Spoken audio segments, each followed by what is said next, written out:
Hi, I'm Amanda and you're watching The Reading and Writing Life. Today I'm going to do a book tag. This one is the Mid-Year Freakout tag. Okay, let's jump right into the tag.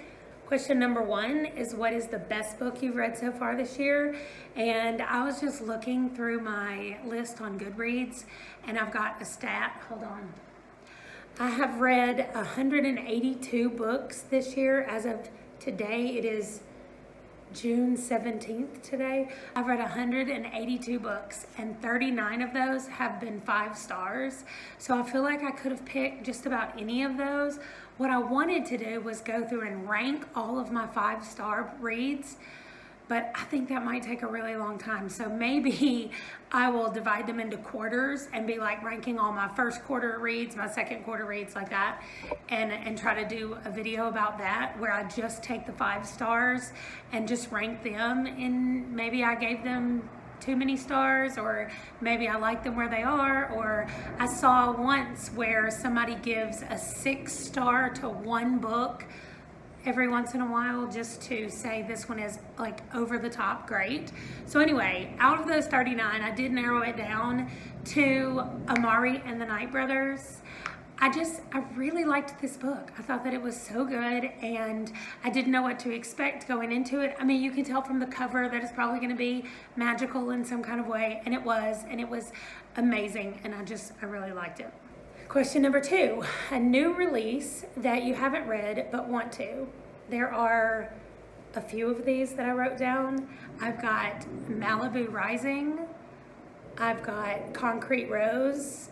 I read The Hate You Give back when it first came out years ago now. And so I want to read Concrete Rose. That's on my list. I have People We Meet on Vacation. This is another one where I read the more other books by the author, and I want to read this one because I like to be treated. I mean, it was okay. I didn't love it, but I also didn't hate it. So I want to read People We Meet on Vacation, and I want to read The Other Black Girl. I've just heard really good things about it from other people who have reviewed it. So those 4 are for sure on my list. There are actually other books that came out in 2021 or are coming out in 2021 that are on my TBR, but it's hard to, I don't have my TBR on Goodreads, so it's hard to like go through and put them based on publication date because I don't keep up with publication dates. I didn't even know that some of the books that I've already read just came out this year. So that was nice. Anyway, question number 3, the most anticipated release of this year. And I put The Firekeeper's Daughter down just because it was a book that I knew was coming out, and I got it and I read it and I loved it. And so I don't know that that means like most anticipated because, like I said, I don't pay a lot of attention to publication dates. So I didn't know that I don't know what books are coming out that I want to read or anything like that. If I watch a video where somebody's talking about anticipated releases, I just write down the books that sound good to me. I don't ever write down like when they're coming out. So unless I'm trying to read a book and it is not out yet, I don't ever know about publication dates. But The Firekeeper's Daughter was one that I knew was coming out. I waited for it to come out. I got it, I read it, and I loved it. It was so good. Question number 4, your biggest disappointment for the year. I'm gonna say The Priory of the Orange Tree. I just talked about this not too long ago in a vlog during the readathon because I read this book for the readathon, and I said that I wouldn't have finished it without like the fact that I needed to get points for my team is the only reason I kept going. And I don't know, I thought that it would be more exciting and more action, and it wasn't. It was really slow to me, and I didn't like it very much. The next one is the biggest surprise read of the year, and that is I'm gonna say The Cost of Knowing. This is another book that came out this year that I didn't know that. I didn't know it was coming out this year. I saw it on a Booktuber video where they talked about reading it and it sounded good, and so I picked it up not knowing if I would like it or not, and I loved it. It was so good. It was heartbreaking, and it was something that I needed to read, and I loved it a lot. Number 6, favorite new author or new to me author, and I'm gonna say Talia Hibbert. She is not a new author for sure. She is new to me. I have read the first 2 books in the Brown Sister trilogy, and I will be picking up the 3rd one. And I really enjoy her. I've actually started making a list of her back work in my TBR so that I can check out the rest of her stuff. I'm being joined by someone who wants to talk about books. Do you, Django? You want to talk about books? Who is your fictional crush? I don't have one of those. I think I'm too old to have fictional crushes. Or maybe, I don't know, I've just realized that anybody that we read about in books are not going to be real. And so there's no point in me worrying about it. I don't know. I don't have no fictional crushes. Who is your newest favorite character? That would have to be Vin from the Mistborn series, Era 1. I didn't realize that there were 2 different trilogies for Mistborn, but there is. There is Era number 1 and Era number 2. They take place hundreds of years apart. I understand. I haven't read Era 2 yet, but I just finished all 3 books in the first trilogy. And Vin is awesome. She had to learn a lot about herself and where she came from and who she really is.